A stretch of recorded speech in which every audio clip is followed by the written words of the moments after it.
Good afternoon and welcome to today's webinar sponsored by the CTE Technical Assistance Center of New York. A few technical points for review before we begin today's webinar. Only today's presenter will be audible. The webinar will be approximately 60 minutes with intermittent Q&A throughout. You may submit a question by typing it into the questions pane on your control panel. All questions are logged and unanswered questions will be addressed by today's presenter via email. If you become disconnected during today's webinar, please call 518-723-2137.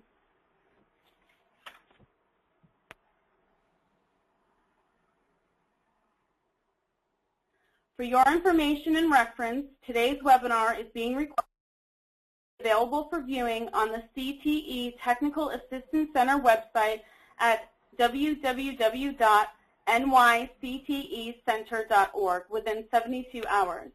If you have questions or suggestions regarding upcoming webinars, please contact the CTE Technical Assistance Center at ctetac@spnet.us.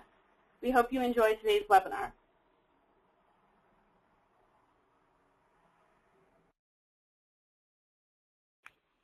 Hello, it's Chad Foster here. I just wanted to give you a little background on your presenter. If you want to just take a minute and read this short bio, you'll know a little bit more about who you're dealing with here today, and then we'll move forward. We are going to have a couple of spots during the webinar where you'll be able to ask your questions and we'll answer them as quickly and correctly, hopefully, as possible. We'll have 3 opportunities to do so, so if you'll get those together as we go along, that would be very helpful. I think we'll move along now and get started. The topic today is going to center around the fundamental question is, will your students be prepared or just educated?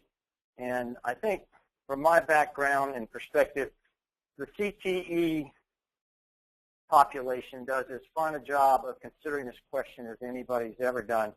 We want to look at that today and kind of see what the difference between those two might be and what the importance of each is and what the whole picture needs to look like in terms of both, not just one. And at the end of the day, hopefully we'll all come to the same conclusion that both of these are very, very important, not necessarily one more important than the other, but to what extent we need to focus on that. And I think CTE does a great job of that. So let's move on with it. And the slide that you see now, the cross-country trip, I throw up just to make sure everybody knows that my background is not education.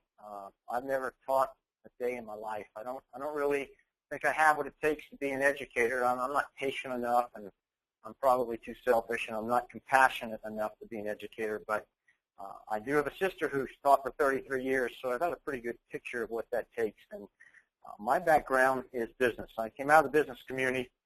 And the reason I threw up the cross-country trip slide is because about 18 years ago, we sold a little business we had, and if you had a chance to read the bio, you saw that my background was having a company that ultimately built the playgrounds for McDonald's and Disney and people like that. In fact, we built 3,000 of those playgrounds, and a guy came in about 18 years ago and bought the company, and at that point, I decided to take a little trip, and I jumped in my Ford Explorer. I told my parents, I said, I'm going to go on a little trip for about 90 days. And I did. I jumped in that Ford Explorer and I started driving around this country.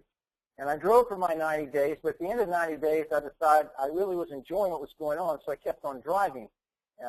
In the process of driving, as you might imagine, I met thousands of young people from all walks of life. It didn't matter where I was. I spent the time in a total of 40 states. It actually became a 2-year cross-country trip. And every time I ran into a young person who was appearing to be in their early 20s, I always stopped and asked them the same thing. I asked them if they were in school, and they said yes. I said, well, you're at college, and they said yes. And so I looked straight at them, and I said, okay, well, tell me, if you're soon to be out of college, you're soon to graduate, what are you going to do when you get out? So I would ask everybody on this webinar to just write down what you think those students said to me. 80% of them had the same answer when I said, what do you want to do when you get out? So just jot that down on a little scrap of paper somewhere. And I'm guessing, but I'm thinking I'm probably right, that almost everybody wrote down the same thing, and that is, the answer was from 80% of those students, they said, I don't know, which concerned me. In fact, it was alarming. But I kept on traveling, and I ultimately ended up in Utah. And I drove up to this little resort in Utah, and I sat on a bench and read my paper for about 15 or 20 minutes. And eventually, a young girl walked up and sat on a bench just across from me and began to read her book. So about 2 minutes later, I struck up a conversation with this girl and found out that she, in fact, was from that area. And I looked at her and I said, well, what are you doing up here at the resort? And this girl, sweet as she could be, looked at me and said, you know, you really probably wouldn't understand. And so I looked at her and I said, wait, what do you mean I wouldn't understand? She said, you just wouldn't understand. And she started to get this little sad face on and teared up a little bit. And I said, gosh, why don't you give me a chance to not understand? And she looked at me and she said, I'm trying to figure out what to do with the rest of my life. And at that point, she was almost full-blown crying. And so I looked over at her and I said, well, what in the world happened? And she looked straight at me and she said, I just graduated from college. And she said, I have no idea what to do. I have no idea how to figure it out. I just spent all this time in school. My parents just spent all this money. And here I am. I got my degree. I framed that thing. I hung it on the wall. And I have no idea what I'm supposed to do. And now she is totally crying. So you know what I did? I got up and left. See, I told you I didn't have the compassion educators have. I left because I had heard it so many times now. I finally went down to my little hotel room and I grabbed a calculator and I punched the buttons because I wanted to know how many hours these young people were spending in a classroom for 80% of them at the end of that journey to be saying, I don't know. So I did. I added up, multiplied, came up with an answer. These young people from first grade through college are spending close to 20,000 hours in a classroom. And at the end of that 20,000 hours, 80% of them are saying, I don't know. And so for me, up in Utah, that was the final straw. That was it. I just started thinking to myself, my goodness, they're going to spend 20,000 hours in the classroom, and after that they're going to say, I don't know, something's not right. So I started thinking about that, and I thought, well, gosh, I wonder who those 80% are. And now I'm many years down the road from there, and I've had a chance to speak to CTE students all over the country and student organizations, and I'm starting to understand now who those 80% are. And in my opinion, I'm thinking those 80% who said, I don't know, these are students who've never been a part of CTE. These are students who have been led to believe if they just go to school, get a degree, someone is going to trade them success somewhere out in the real world. That's who those 80% are that I don't know. And so who are the other 20%? Those are your students. Those are the students who have been led to believe that in order to succeed, they're going to need more than just an education. They're also going to need to be prepared. And I think that's what CTE folks do so well. So as I was sitting up there, started thinking about, well, what are these young people really going to need? In order to succeed later in life, what are they really going to need? And now I'm down here with a little history behind me, and I'm thinking, well, I'll tell you what I know about CTE. I know that they're underappreciated. I know that the industry, education in general, doesn't appreciate them enough. I know that the students don't understand the value of that until a little bit later, and I think it's a shame. And I think that the folks who make the rules and make the laws ought to understand more about the importance of the process that career and technical education provides these young people who are going to spend 20,000 hours in a classroom. The slide that's up now refers to my education, and this is where I got my high school education. It's down in Lafayette, Louisiana, where I grew up. It's a public school. I went to that school and graduated years and years ago. In fact, I graduated in 1976, and I only tell you that because this is my only education. This is not something I'm proud of or something that I like to promote, but the fact of the matter is this is the only education I ever had. My high school education is the sum total of my education. And I went back to my high school last year to speak to the whole school. I hadn't been back since I graduated in 1976, and I walked up to the school, and I walked in the front door, and it took me about a minute to realize, like, I didn't know where anything was in that school anymore. I couldn't remember how to get to the auditorium, the cafeteria. All I knew how to get to was the principal's office, which was sad, but it was true. So I went to the principal's office, and they introduced me to the principal there at Lafayette High School, and his name is Dr. L, the letter L. And I said, Dr. L, I'm so excited to be here. And he said, well, Chad, we're so glad you're here. I said, well, I don't know if you know it or not, Dr. L, but I actually grew up in this town. And he said, well, I knew that. And I said, well, maybe you didn't know this. I bet I actually went to high school right here. And he said, I did know that. I said, I graduated from this high school. He said, I knew that too. I said, well, you weren't the principal then. And he looked at me and he said, thank God. Thank God. And I looked at Dr. L and I said, Dr. L, I am pleased to tell you that I got a fine education from this school. And he looked at me and he looked very excited and proud. And I said, I did. I got a great education here, Dr. L, but I'm also here to tell you that this school provided absolutely no preparation for my inevitable destination, which was the real world of work. And that's kind of the bottom line today for all of your students and all of everybody's students, whether they're CTE students or not. We hope they're all going to end up in the same place, and that is the world of work. And I think collectively, our mission and our job and our responsibility is to be sure that when they get to the world of work, they're not only educated, but they're also prepared. And that brings up the next question in my mind, which is, what do young people need in order to be successful? And before I would be prepared to answer that, I would have to ask what our definition of success might be, because as you well know, everybody has their own definition of success. But for me, success is about four things. Success is about good friends, and we all know how tough that is. I mean, if you get to your later years in life and you have 3 or 4 really good friends, I think you've done well. Success is about having a good reputation, and I like to tell students often, that can start today. Whatever happened before today doesn't have to be a part of your reputation from today on. Third, enjoying your chosen career. Not just getting a job, like the poor girl up in Utah, not just finding a job, but actually getting the right job and enjoying what you do for a living, because you're going to do it for 86,000 hours. And I think that's something that CTE does better than anyone else, and that is to make sure young people find jobs that they're not only good at, but that they enjoy, that match their aptitudes and their interests, and most important, something they have tried, which is critical. Fourth, and not last but not least, give back to your community. And I think if you can combine these 4 ingredients, I would say you are successful. So in order to be successful, what do we think these young people are going to need? Well, success has nothing to do with money, and a lot of young people believe that. That's just not the case. It does not, will not, has not made anyone happy. And I'll prove it to you. If you don't believe that, a lot of young people don't believe that. Look at this. Just a quote I saw somewhere that I thought made a whole lot of sense. So if we can take money out of the equation and we can look at those other things and decide what young people need in order to succeed, we can go right to the heart of the matter, which is the plate. The plate that educators have to deal with every single day, it's full. My sister tells me all the time, listen, I can only teach so many hours each day. I can only teach so many days each year.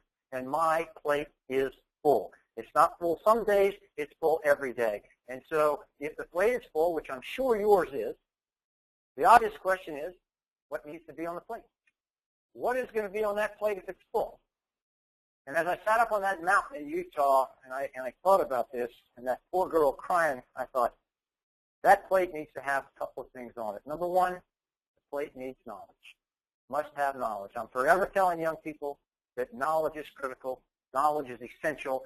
The more knowledge you have, the more interesting you will be, and the more valuable you will be to any company you go to work for later in life.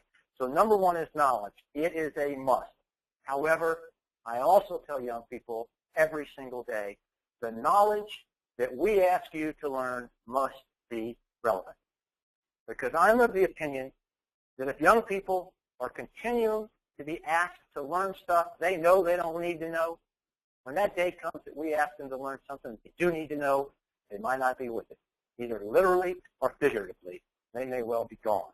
So the knowledge is going to have to be relevant, and as you all well know, I believe it must apply. It must engage young people so they can see how it all ties together. So top of the list is knowledge. Here's a statistic that I'm sure you're familiar with. 7,200 students drop out of high school every day. And the question is why? And the answer is simple. Everybody knows their answer, those dropouts, is they're either bored or they don't see the relevance. So when we talk about what knowledge is critical, I refer you to the next slide. Are you as smart as a fifth grader? Smart as a fifth grader. You know the show. Very popular show. Well, I was listening to the radio the other day, and two DJs came on the radio, and they asked their listeners, they said, okay, we watched the show last night, Are You as Smart as a Fifth Grader? And we decided today we're going to let our audience try to stump us. If you're a fifth grade teacher, give us a call. Ask anything you would like to ask. You will not be able to stump us because we are the two smartest DJs in the world. And I'm listening to this on the radio, and immediately a teacher calls in. And she says to the DJ, she says, can you please tell me, this is her question, what part of the cell provides the energy? Now, you're safe because I can't see anybody, or I would ask you to raise your hand if you know the answer. But if that question were posed to you or to almost anybody, I think I've asked almost 40,000 educators this question, what part of the cell provides the energy? That was a question. Those two DJs had no idea what the answer was. You might know the answer. You might know the answer, but here's my point. That's a question that is asked in fifth grade. That is a bit of knowledge that today's fifth graders are having to learn. I know that because I have a fifth grader. And 3 weeks ago, he had to do a project, and on the project, he had to create a cell, and he had to build all the ingredients and all the parts. And this is what he did for his project. He made a cake. He made a cake not because he likes to bake, but because he likes to eat cake. And if you can see that slide, look closely, and really look at the fine print, you can see that the answer to the question is right there on one of those tags. The answer is mitochondria. That's the answer. What part of the cell provides the energy? The answer is mitochondria. So my fifth grader was assigned this. He did his project. He put mitochondria into the cake. He typed it, he put it in there, and I'm sure then he ate the cake. But the whole point is, 3 days later, I asked my fifth grader what part of the cell provides the energy, and he didn't know. Now, he made an A on the project. He knew the answer then, but 3 days later, he couldn't tell me the answer. So what have we done? I think we have fallen right back into a very bad path of asking young people to memorize something, to regurgitate, and then they forget. And then they forget. So how many bits of knowledge can we ask young people to memorize, regurgitate, and forget? And for how long can this go on? The problem is not that they don't need knowledge, because I don't think there's anything wrong with knowing that mitochondria provides the energy. My problem is that most students memorize it, regurgitate it, they can't remember it. And in the meantime, we spend a great deal of time in class, the educator and the student, and studying and taking a test for them to come back and not remember it 3 days later. So aren't we all lucky that now we know what part of the cell provides the energy? Or who cares? Who cares? I mean, do you care? Do you care what part of the cell provides energy? I would take this one step further. Watch this. If you have a tablet or a smartphone with you, turn it on. Turn it on. I'm going to ask you to do a quick little activity with me. And we'll talk about this knowledge thing and who cares, because this is critical. Turn them on, and then take this quiz with me very quickly. And again, you're lucky you won't have to be graded on it because I can't see you. So here's the quiz.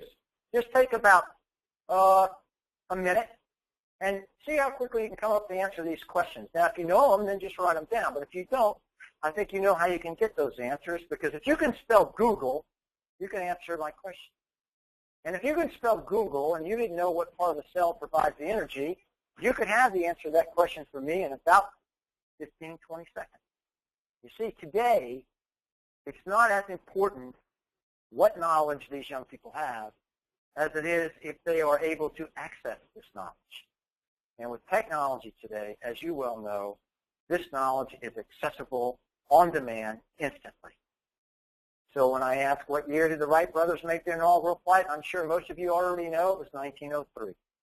And when I ask which continent the country of Estonia is on, I'm sure you can all tell me that it's on the European continent. And number 3, who won the Battle of Mount Roaring in World War II? I would ask you to tell me the answer to that? Unfortunately, you won't be able to. Because even if you Googled it, there's some knowledge you can't Google because there was no Battle of Mount Laurel in World War II. I made that up. I was just messing with you. Sorry. The point, though, is that when young people need knowledge, it's accessible. Now, here is the bottom line. Raise your hand if you have a job that requires you to know what part of the cell provides the energy, or what year Orville and Wilbur Wright made their flight, or what continent houses the country of Estonia. Raise your hand. There you go. I bet there aren't very many hands up. Because I bet there's just a minute, tiny percentage of jobs that require that you know that information. But the point of that whole message is, what if you did need to know that? What if you did need to know mitochondria, 1903, Europe, and you needed to know it, and you got to work, and you didn't know it, would you be in trouble? The answer is no, because you can spell Google. So if you don't have the knowledge, but you need it, you can Google it. But only 1/10 of 100th of 1,000th of some percent of jobs today require that you know that knowledge. So there's a question right there. How much of that knowledge needs to be on the plate? And how much of it may not, because it's accessible? I don't know the answer to that question. That's something everybody has to figure out kind of in their own special circumstances and individual situation. But knowledge is important. I will never, ever disagree with that. Knowledge is important. So we're talking about knowledge being one of the fundamental ingredients on the plate in order for young people to succeed. So I'd like to know, from your perspective, kind of what your thoughts are on the whole process of memorization, regurgitation, possibly forgetting, what knowledge should be on the plate, and how does that all fit in to the scheme of things? At this point in the webinar, we have a few minutes for questions. If you have a question regarding any content that was covered prior to this point, please ask your question in the questions panel, and I will read it aloud for Chad to answer. At this point in the webinar, we have one question that's come in, and it says, what specific knowledge do you think young people need to be successful? You know, that is the $100,000 question. I think that if there was a way to understand my audience, understand who my students might be, what their interests might be, and then try to target that and curtail my knowledge category to some things that would be applicable to them, things that they would understand the application for in the world of work that would be engaging to them. I'll give you a perfect example. My fifth grader did a project last week, which he has to present this week in front of his whole class, and he did the project on the history of skateboarding. Now, I personally don't have a great deal of interest in that, except that it's of great interest to my son, so I was all in. But I will tell you that over a 2-week period, that young man learned more about the history of skateboarding and more knowledge related to that subject than I could have ever imagined. So if there is a way to tie in the knowledge we're asking young people to learn to something that is of interest to them, something that matches their aptitudes, something that lights their fire, something that has something to do with their dreams, then I think they are much more apt to buy in, dig in, and really do well with that. And I think you can do that, and I think CTE is doing that so very well. Give people a few more seconds to type in a question, and oh, okay, we have one.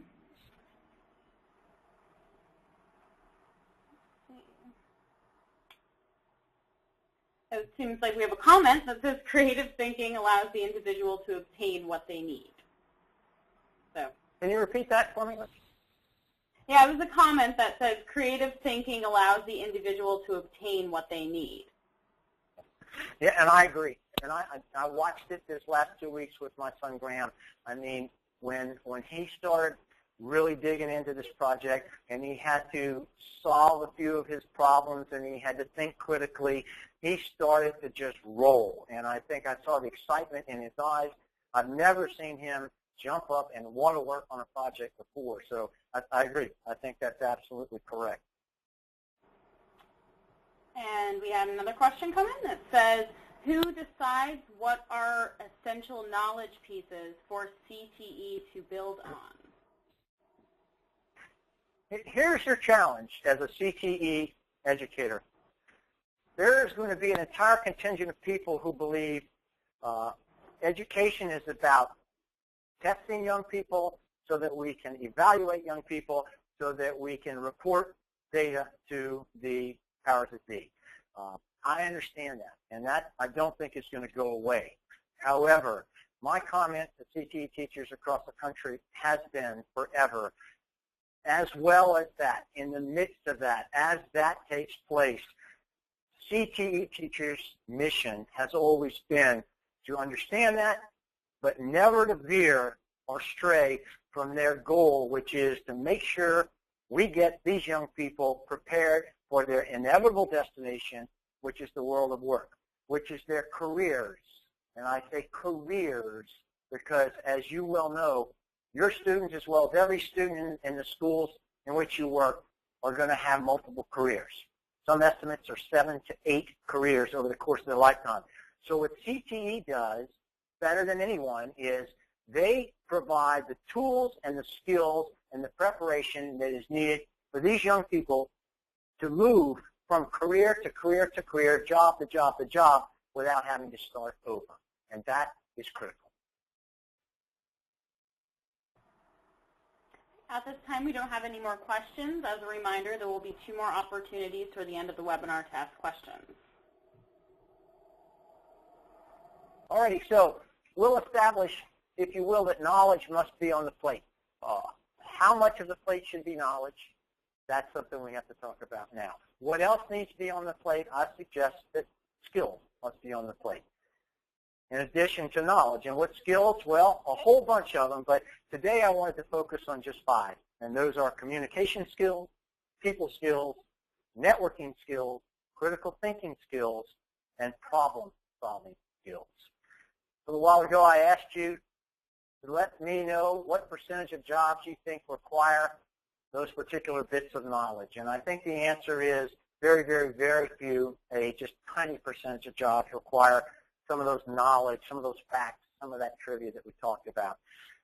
So I would turn around and ask the next question, which is, how many jobs require communication skills, people skills, networking skills, critical thinking skills, problem-solving skills? What percentage of jobs in this country do you think require those skills? And I think everybody's raising their hand right now. I think everybody agrees that pretty darn near 100% of the jobs out there today are going to require these skills. So we concluded that a very tiny percentage of jobs are going to require those bits of knowledge. And now we agree that basically 100% of the jobs and careers out there are going to require these skills, these very vital skills. The question becomes pretty simple. Now, how do we get the plate right? How do we decide what percentage of the plate should be knowledge, what percentage of the plate should be skills, and how do we convey that to our students? The answer to the slide there, I think, is basically 100%. So let's talk about those skills. First of all, what do all skills have in common? What do all skills have in common? Well, let's look at a skill, see what you think. Can you ride a bike today? I think you can. I think most of you can ride a bike today. And I probably would be willing to guess that most of you did not learn how to ride a bike this year. I'm going to guess that most of you learned how to ride a bike when you were much younger. And if you're anything like me and my children and just about everybody I know, this is what happened. You got a bike, maybe for Christmas or your birthday, and you were a little kid, and you jumped on the bike one day, and you tried to ride the bike. And you went about 3 feet, and what happened? You fell off the bike. Fell off the bike. And if you didn't do serious damage to yourself or the bike, you got back up on the bike, and you tried again. You went a little further, and don't you know, you fell off the bike again. And you jumped back up on that bike, and you went down a little bit further, and then you got on one more time, and doggone at that time, you stayed on the bike. And the bike started rolling down the sidewalk of the road, and your mom and your dad both were running alongside of you, so excited they weren't going to touch you because they didn't want to mess up your own bike ride. And so you rode and you kept riding, and it got easier, and all of a sudden you're riding a bike. Well, it was fantastic that you had finally learned how to ride a bike. Unfortunately, you never learned how to stop a bike. And so what happened? You fell off the bike again. Fell off the bike again, but you got back on. And after doing that several times, you finally could ride a bike, and you could stop a bike, and you didn't fall off anymore. So how did that happen? That was a skill, riding a bike, that you learned a long time ago, and you can still do it today, but you learned it because it was a skill. We know two things about all skills. We know, number one, all skills must be learned, period. Whether it's riding a bike or communicating, playing the piano, networking, problem solving, shooting a basketball, all skills are the same. They must be learned, number one. And number two, they only improve if they are practiced. That is the only way you improve any skill. So now, I'm going to suggest that if we can create an environment within the education system, which CTE does and knows it better than doggone anybody, and that is create an environment in which young people have an opportunity to learn these critical skills, but also an opportunity to then practice these skills so that they might improve and then be able to take them outside the four walls of the classroom, continue to practice, continue to improve so that they'll get better. That's what I'm suggesting. Now, what about the skills? Just talking about them briefly. Number one, communication skill. The basic art of conversation. Young people today are great communicators. Unfortunately, as you know, they do most of it with their tongue. The old ability to communicate verbally has gone by the wayside. Hopefully temporarily, because I don't care how many gadgets they create over there at the Apple Corporation, how many iPads, iPods, iPods, iYods, whatever. There will always be a need to be able to communicate verbally. And so that skill is not going to go away. The question is, why don't most young people have this skill? Why don't they have this skill? You might be sitting there thinking, they don't have the skill because they're texting all the time. And I would agree. Or you might be thinking, well, we want them to talk to people, and I would even suggest they talk to people they don't know, but then maybe the answer would be, well, wait a minute. Their entire lives we've been telling them, don't talk to strangers. Don't talk to strangers. And you know what? That's a valid comment. I tell my young people, my children, I said, don't talk to strangers. And then I stop and I remember, no, that's not what I want to tell them. I want to tell them, don't talk to strangers. Because I want to remind them that there are people they don't know out there yet who could play an incredible role in their life and their future. And if they don't talk to strangers, they'll never meet these people. If they don't talk to people they don't know, they'll never meet these people. And these people are important people. Because, as you know, everybody you know today, everybody, your best friend, your spouse, they were all strangers before you met them. Everybody. Some of you probably have a spouse who you still think is a stranger, but that's none of my business. All right, so that's why they don't have the skill. But the truth of the matter is they must have the skill. So let's talk just for a second how we can teach that skill of communication, the basic art of conversation. I have an activity that I like to do with young people called Meet a Stranger.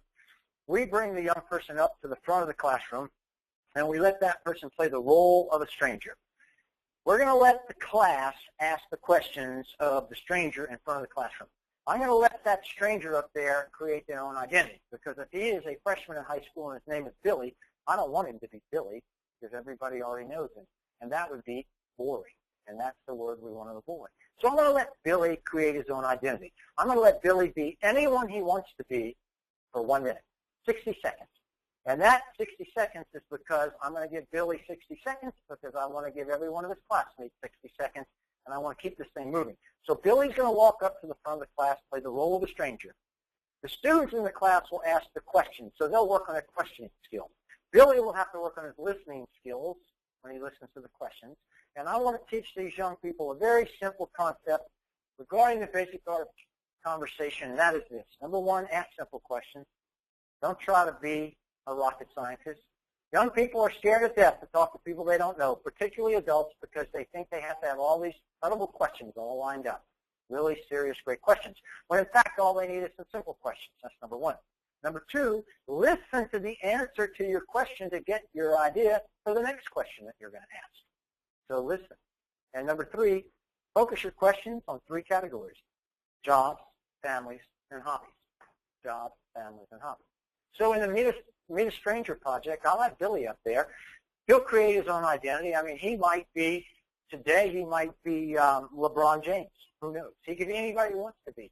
And his classmates will ask questions. He will answer them. They'll follow up with a question. And we'll go around the class like this, give everybody a chance to participate. And Billy will be up there answering the questions for 1 minute. He'll sit down. The next stranger will come up. And you can go through about 25 students in one class period. And at the end of that class period, those students will understand they did the same thing with every student. They asked simple questions. They listened to the answer, get their idea for the next question, and they stayed on jobs, families, and hobbies. And then the next couple of days in class, we'll bring in what we call a school community stranger. This is an adult. We're taking it up to the next level. Could be a fellow teacher, could be a media specialist, could be an assistant principal. But now we're going to let the students do the same thing. That media specialist will walk in and we'll let them play the role of a stranger, and we will let them create their own identity. I don't want them to be the media specialist. I want them to be someone else, anybody they want to be. But now they're talking to an adult here, these students are, and they're having to see that the same process that worked with little Billy also worked with Mrs. Johnson, the media specialist. So now they can see this process of simple questions, listening, jobs, families, and hobbies actually can work with adults. Because 2 days later, we're going to bring in a total stranger from the business community. We're going to tie in the business community into our classroom, and we're going to bring that total stranger in, put him up in front of the students, in front of that class, and let them answer the questions, but they are going to be who they really are. Because I want the students now, we have the right messenger in front of them, to talk to this person from the business community, ask them questions, learn from them, meet them, get to know them, make that contact, and see that the same process worked with the business person, stranger from outside the school. That same process worked with their little friend Billy the first day they tried it. So a very simple concept, meet a stranger, it works, and once they're done with that, after just 3 or 4 hours, these students can go out into the world and practice that skill with anybody because it works anywhere with anyone. So communication skills, critical skill. Next skill up, people skills. Very critical. USA Today did a story about 8 months ago, and in that story they reported that 70% of the people who lose or quit their jobs today do so for one reason. What do you think it is? It's actually 75. 75% people who quit or lose their jobs do so for one reason. You're right. You're right. The answer is because they can't get along with people. They can't get along with the people they work with and the people they work for. How many people do you know who have quit a job or been fired from a job because they couldn't get along with someone that they either worked for or that they worked with? People skills. Critically important. And yet I rarely see, as I travel around the country, a class called People Skills 101. And if you're going to work as hard as you work, trying to get these young people ready for the world of work and their careers, and 75% of them are going to lose or quit jobs for that one reason, nothing could be more important, if you ask me, than people skills. Someone asked me the other day, they said, give me an example of people skills, and I thought for about 2 seconds, and I said, I will never forget this as long as I live. You know, we built the playgrounds for McDonald's, and so McDonald's has something every year called Founders Day. It's an international day set aside. It's in honor of the founder of McDonald's. And as I have to remind young people just about every day, the founder of McDonald's is not Ronald McDonald. So once we get past that and we talk about Ray Kroc, the real founder of McDonald's, we talk about Founders Day. And on Founders Day, none of the big executives from McDonald's go to work. They don't go to their office. They all go somewhere to a store, a McDonald's store somewhere, and they work in a store. They don't have a name tag. They get an apron, a funny little hat. They make burgers and fries. The CEO is making burgers somewhere in some store. Well, I got to work Founders Day because I supply the playground services to McDonald's.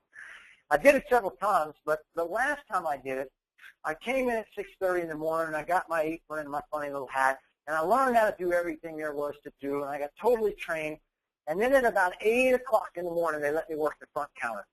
And thrilled to death because that's what I really wanted to do. So I got behind the counter, I looked up, the door opened, and in walks my first customer. This lady walks in, she's dressed up like you can't believe. I mean, she has on like $5,000 worth of makeup, right? Okay? So she's coming in, she gets to the counter, I'm totally trained, so I look at her and I say, "Welcome to McDonald's. May I take your order, please?" That lady looked right into my eyes and she said, "Iced tea." So I looked at her and I said, "Yes, ma'am." I said, "Would you like some lemon with that tea?" And she looked right back at me and she said, "Just iced tea." And so I turned around, I got a cup, I put the ice in the cup, I filled the cup up with tea, I put the lid on the cup, I put the cup on the counter, I started punching the buttons on that cash register. That lady picked up that cup of tea, she took off the lid and took one sip, just one sip. She put the cup back down on the counter, and she looked at me and she said, "Refill." And so I looked at her very politely and I said, "Yes, ma'am." I said, "Would you like some lemon with that refill?"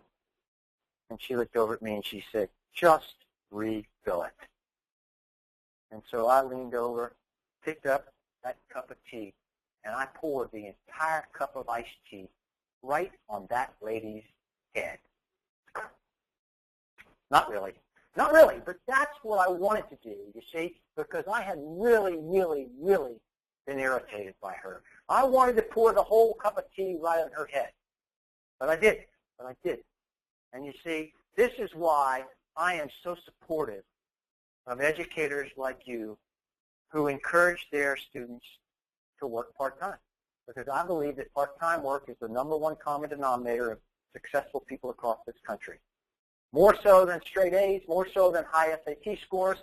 Young people who work part-time as teenagers are more likely to succeed later in life than anyone else. And I believe that to the bottom of my heart. It's critical. And it's because during those experiences, your students who you support and you encourage to go out and work part-time, those students are going to have experiences with people like the iced tea idiot of the world, just like I did. They're going to have experiences with difficult people, uncomfortable situations, unpleasant environments, and they're going to learn how to deal with those people, which is very, very important, because if they can learn how to deal with these difficult people now, they're going to be much better prepared later when they get their full-time job in the real world, because when you get out there, the iced tea jerks don't go away. They don't. They multiply. They are everywhere. You know that. You know that. I mean, goodness gracious, you think about it.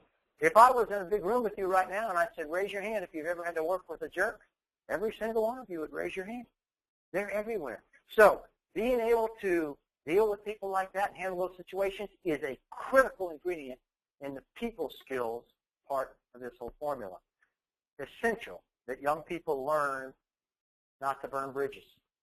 How many times have you seen somebody not think, burn a bridge, and then have to try to go back across that bridge? It's a killer every time. The art of compromise. And third, young people need to understand that win-win is still a win. These are skills that they must know. When do they need to know that? When do your students need people skills, communication skills? They need these skills before they need these skills. You see, you don't want them to pour the tea on the lady's head, lose their job, and then learn how to get along with difficult people.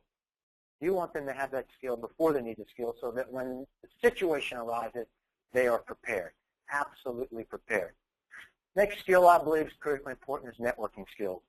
The ability to meet people, get to know them, and stay in touch. When we talk about meeting people, we're talking about strangers, obviously. Not the strange strangers, but people they don't know. Young people, when they run into someone they don't know, they have to meet them. They have to talk to them. They have to get to know them. They have to stay in touch, quite simply for the reason that you all know and I know, but young people don't quite know yet, and that is that people make people successful. So the more people they can meet, get to know, stay in touch with, the better off they're going to be. So yes, we want them to meet, talk to strangers, and get to know them. And if you see, I put on the screen the letters IQ. I'm going to suggest that we could double the IQ of every student in about a week. Simple. Double the IQ. The only difference between what you're thinking and what I'm thinking is I want to double their IQ. And when I say IQ, if you can write this down, I'm talking about their interested quotient. I'm talking about their ability to meet people and then be interested in the company of those people, to be able to ask people things that they want to talk about, to talk to someone you've never met before in your life, and at the end of the conversation, know where they grew up, know where they work, know if they have a family, know what their hobbies and interests are, the IQ. And lastly, stay in touch. Not for a week, not for a month, but forever. Because those people are the people who help people. Nobody succeeds without help. You know, I didn't, you didn't, nobody does. And young people need to understand that. I had an amazing experience a few months ago in Virginia after I spoke to a bunch of CTE teachers, actually. And after I spoke, I was sitting at the bar, minding my own business, having dinner. And this lady walked up to me, and she said, "Excuse me for interrupting." She said, "But I really want you to meet my daughter." She wasn't in the audience tonight, but I went and got her in the room. I want you to meet her. Her name's Meredith. She said, "My daughter Meredith is just graduating from the University of Virginia, and she's got a 3.85 average." And I thought to myself, "My goodness, lady, would you let that girl talk? You know, she has to be 22, 23 years old. I mean, she doesn't need a spokesperson." And so I looked over at Meredith, and I said, "Meredith," I said, "nice to meet you." I said, "Sounds like you're about to graduate from college." And she said, "Yes, the University of Virginia." And I said, "That's fantastic." I said, "Meredith, what do you want to do when you get out?" And she looked at me, didn't pause. And you know what the answer was? She said, "I don't know. I don't know." And her mother interrupted again, and she said, "Well, you know, Meredith was a swimmer at Virginia. She was on the swim team. And in fact, she went to the Olympic trials for swimming, and she almost made the Olympic team, but she had an injury right before." And I'm thinking, lady, she's 23. She doesn't need a spokesperson. And so I looked at Meredith, and I said, "Meredith," I said, "a little while ago I asked you what you want to do when you get out of school, and you said, 'I don't know.'" And I said, "Meredith, I don't believe you. I don't believe you don't know." And she looked over at me kind of sheepishly, and she said, "Well," she said, I really want to be a sports marketing agent. I want to be an agent for athletes and coaches and things like that." And I said, "Really?" And I turned around, I grabbed a napkin, a paper napkin from the bar, and I wrote down this name, Molly Fletcher. So if you have a tablet open right now or phone, if you have a minute, Google the name Molly, M-O-L-L-Y, Molly Fletcher, F-L-E-T-C-H-E-R, Molly Fletcher. And I wrote that on the napkin, I folded it up, and I handed it to Meredith. And I said, "Meredith, when you get home tonight, I want you to Google this name. And after you Google it, look into it a little bit, I want you to get in touch with me, all right?" And I said, "Because my friend Molly Fletcher happens to be in the business that you have an interest in. In fact, my friend Molly Fletcher is considered by most to be the #1 female sports marketing agent in America." And Meredith looked at me, and I said, "So Google it tonight, and then get in touch with me." She said, okay. And they kind of finished, and they turned around, and they said, "Well, thank you so much, and have a great night." And they started to walk off, and I screamed over there. I said, "Meredith!" And she turned around, and I said, "Meredith, you just told me you were going to stay in touch with me." And she said, "Yes, sir. Yes, sir." I said, "Well, Meredith, how are you going to stay in touch with me? You don't have my email address, my phone number. You have nothing. How will you stay in touch?" And she looked at me, and she said, "Well, I guess should I get a business card?" And I said, yes, here you go. I gave her a business card. I said goodbye. She went on her way. 3 weeks later, I had not heard from Meredith. I thought, this is unbelievable. And then one night on my office phone, I got a message from this girl, and the message, a voicemail, said, "This is Meredith.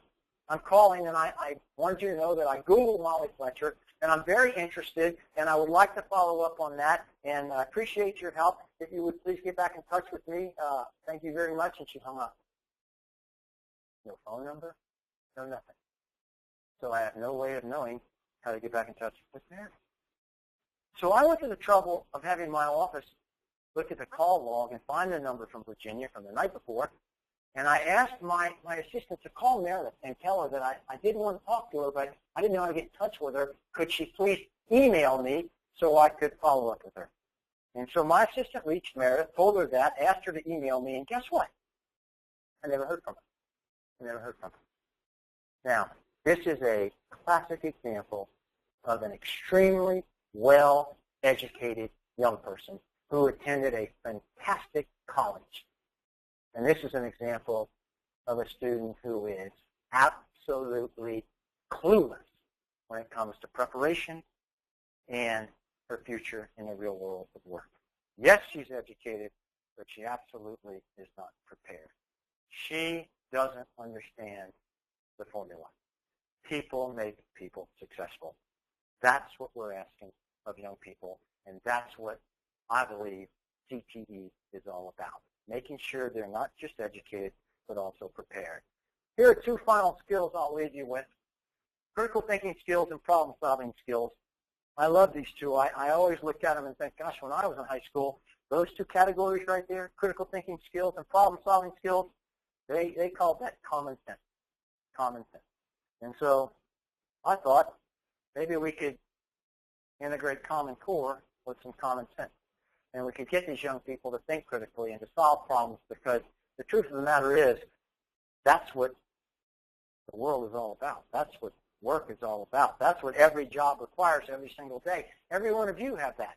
You have to deal with problems every day that you have to solve, and you have to think critically every day to get through your day and do an effective job. So I think as we look at Common Core and what it's asking of us, the key being for career and technical educator is to say, how are we going to incorporate what we already do so well and make sure that we're going to integrate these critical thinking skills, these problem-solving skills, these reading comprehension skills, the ability to write and communicate into what we're doing already so well.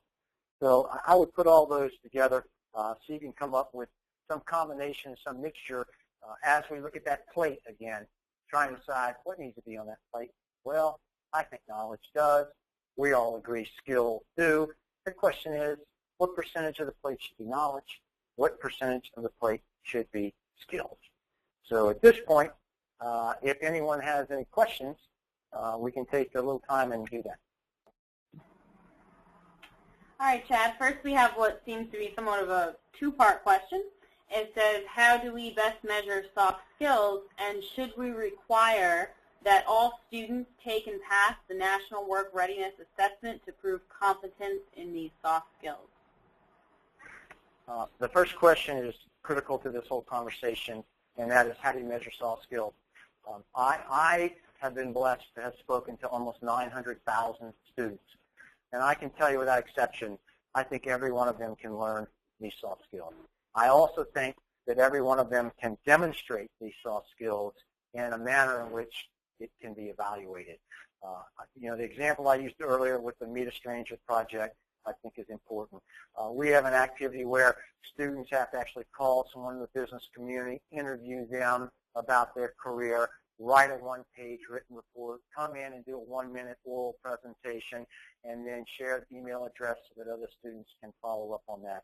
Through simple activity like that, presentations, short writing assignments, public speaking, questioning, listening, communication, the networking, following up, seeing how these young people are following up with these people that they meet, very important.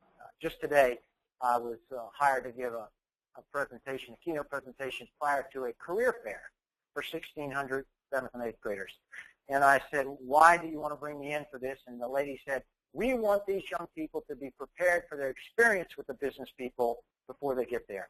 And I said to her, perfect, because I think that's something that we have to do.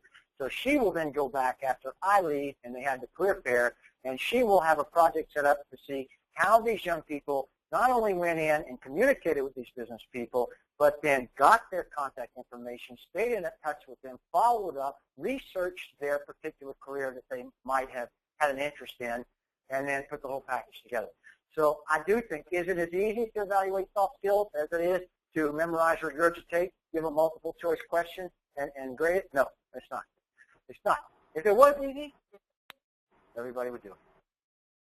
second question, the work readiness, I do think that's important, and I think that would be an individual decision relative to the business environment in which you live and how they viewed that and how important they thought it would be. I personally think it's critically important. I think if we could establish that young people have learned these skills, have improved these skills, do possess these skills, that they automatically become a much more qualified candidate.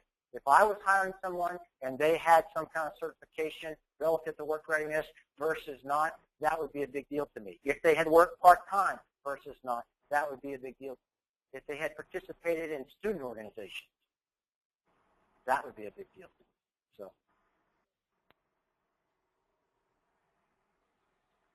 Okay. The next question is, when I was hired for my first job, I was told to read 5 different pieces of information a week to communicate with different people. Do you think that is unreasonable to apply to a classroom? Gretz, can you read that one to me again? Sure. When I was hired for my first job, I was told to read 5 different pieces of information a week to communicate with different people. Do you think that is unreasonable to apply to a classroom? Well, I mean, I don't know what the job is or what you were asked to read, but relative to reading, and I think this is a great preparation for career, I am such a strong believer that we have to develop a love of reading or at least a strong interest in reading with young people at an early age. And I believe the only way that happens, or the best way that can happen, is to let young people read things that are of interest to them. And I'll pick on my 5th grader again. I can give him 11 skateboarding books about the history of skateboarding, the process of skateboarding, how you build skateboards, and he will read until he can't breathe. He loves it. On the other hand, I can get him one of the classics, and it might be a week before I can get him to turn to page 2. So I think if we can have people reading things that are of interest to them, and then that will develop the love of reading, or at least the great interest in reading, so that when they find themselves in the workplace, hopefully they're doing something that is of interest to them. If the reading can be related to that, then I think there are possibilities. Okay, the next question is, can you agree that in our society, a great number of people believe they may inconvenience you if they asked for your contact information? How do we stay in touch with you? All right, here's a great question for you, for everybody. True or false? The generation of students that you work with today are the most talented, most accomplished networkers in the history of this world. Now, there's no way you can say false, because these young people now, they call it something else. They call it social networking, but they are some amazing networkers. And if we could teach them how to transfer those same skills of social networking over to a professional environment and a business arena, they are off and running. My answer to that is, I don't think anybody who wants to get information and help from someone else is going to inconvenience. Now, here's the caveat.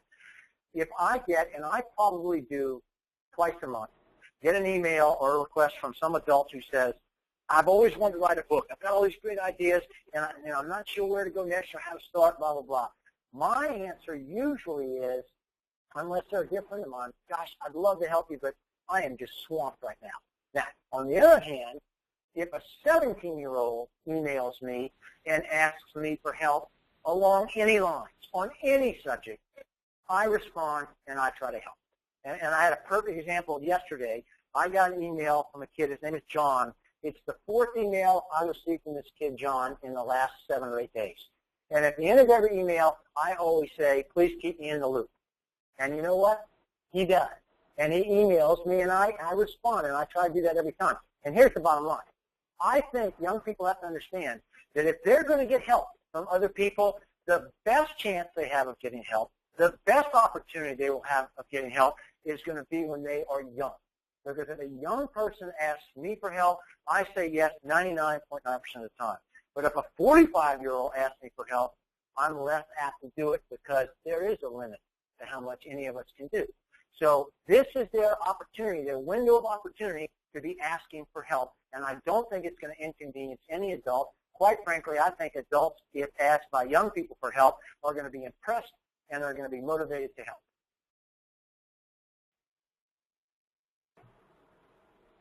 Okay, we have one more question. In my experience, I asked the student if they could meet anyone, who would it be, and what would they ask them? I have learned more from this, but could this be similar to meet a stranger? Absolutely.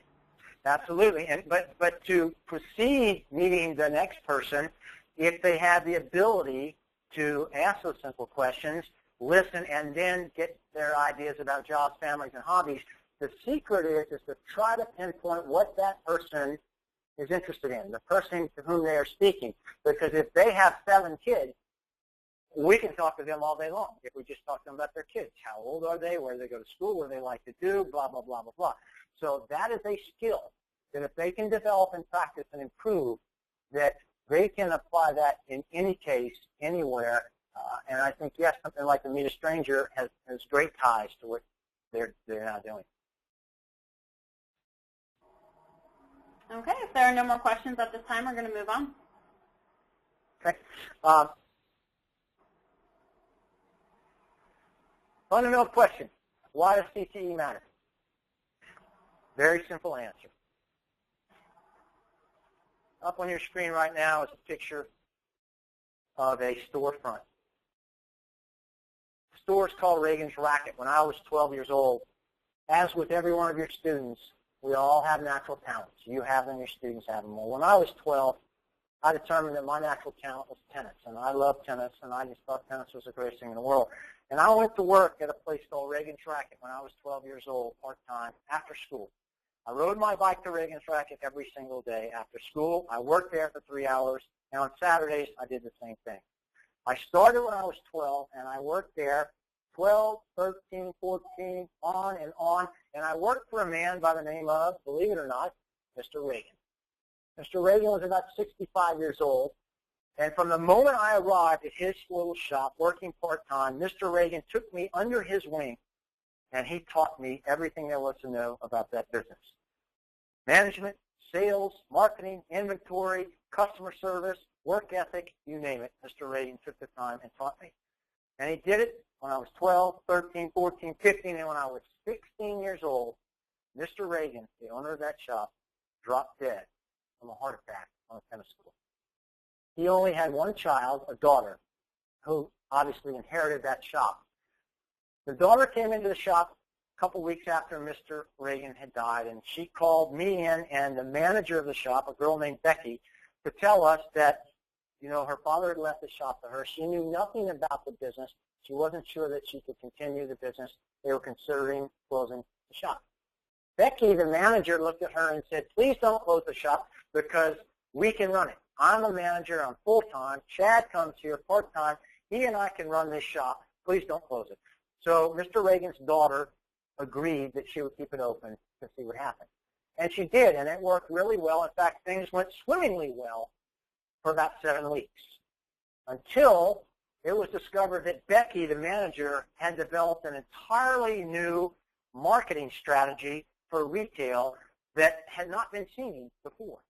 Becky, the manager, would come to work every day in her old clothes, and then at the end of the day, right before the shop was to close, Becky would grab a new outfit from the store, walk into a dressing room, change from her old beat-up clothes into a brand new outfit, and then she would put her old clothes in a bag, take the bag, walk out, and go home. The next day, she would come back to work in her old clothes. At the end of the day, take off her old clothes in the dressing room, put on a brand new outfit, a brand new pair of shoes, put the old clothes in a bag, walk out, and go home. And she did this several days in a row, which worked fine until one day, Becky, the manager, forgot to take her bag of old clothes home with her. Well, the owner, Mr. Reagan's daughter, came in, found the old clothes, confronted Becky, and fired her right there on the spot. She called me in and she said, Chad, this has happened. We fired Becky. We don't know anything about this business. You're in school. I was 16 years old. She said, we're going to have to close it down. And I said, well, you can close it down if you want to. But if you don't want to, I'll tell you this. I know everything there is to know about this business, from top to bottom, from start to finish, from A to Z. And I know it because your father, Mr. Reagan, from the time I was 12 years old, started teaching me everything there was to know about this business. And I learned everything I could from him, and he taught me everything there was to know. And I said, I think you could keep it open. And she looked at me and she said, well, can you teach us? And I said, yeah, I can teach you. All I'm going to do is teach you what he taught me. And so that lady hired me to teach her what I knew about my quote-unquote part-time job. They hired another manager.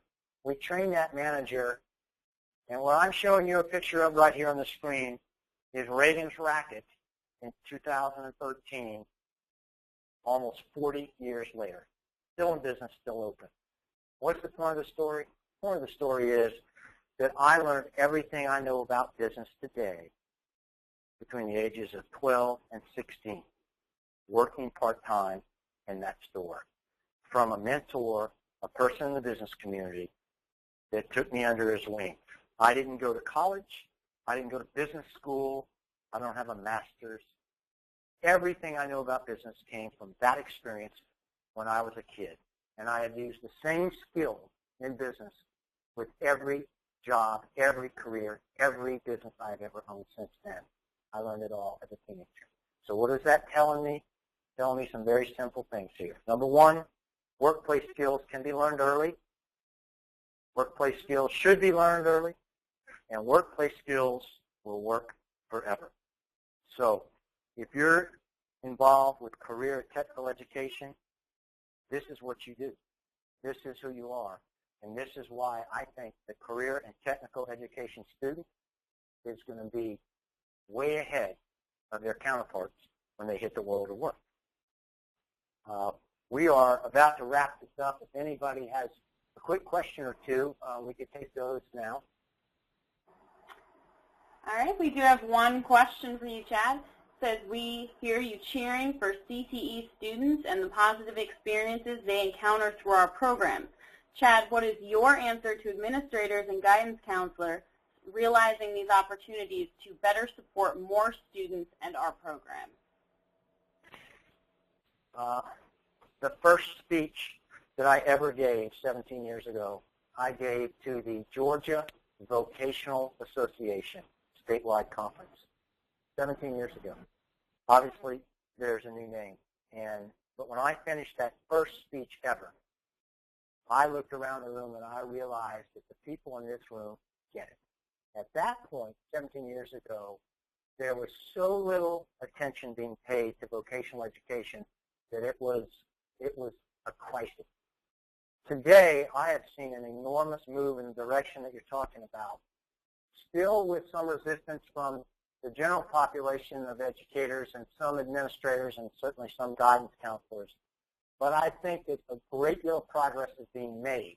And what I like to do, and I speak to a lot of principals associations, is I like to look at those folks and say, if you are in education because you want your kids to pass tests, do well, and report strong data, you're in the wrong business. And I don't think that's why most people get into education. I think they get into education because they really care about students and young people. Because you don't do what you do for the money. There's no question about that. You do what you do because you love these kids and you want them to succeed.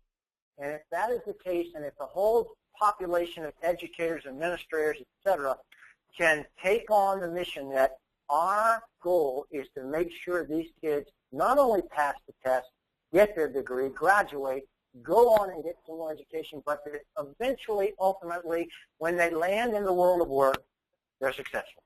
And if you can tie that career readiness into the entire mission, I think you can be much more effective. Is it a challenge? Yes. Are there obstacles? Yes.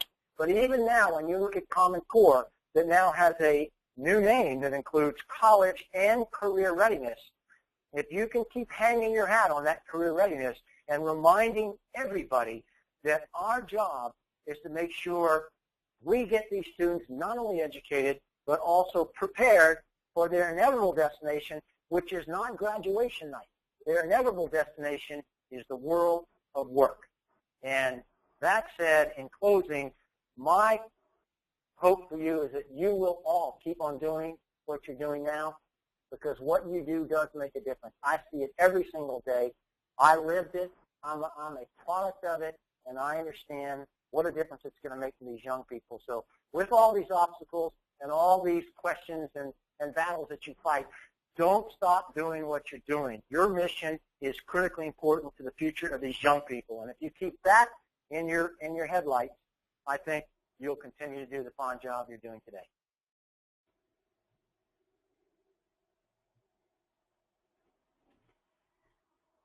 Thank you for joining today's webinar presented by author and entrepreneur Chad Foster. As a reminder, this webinar will be available for viewing at nyctecenter.org within 72 hours. For more information on today's presenter, please visit www.chadfoster.com.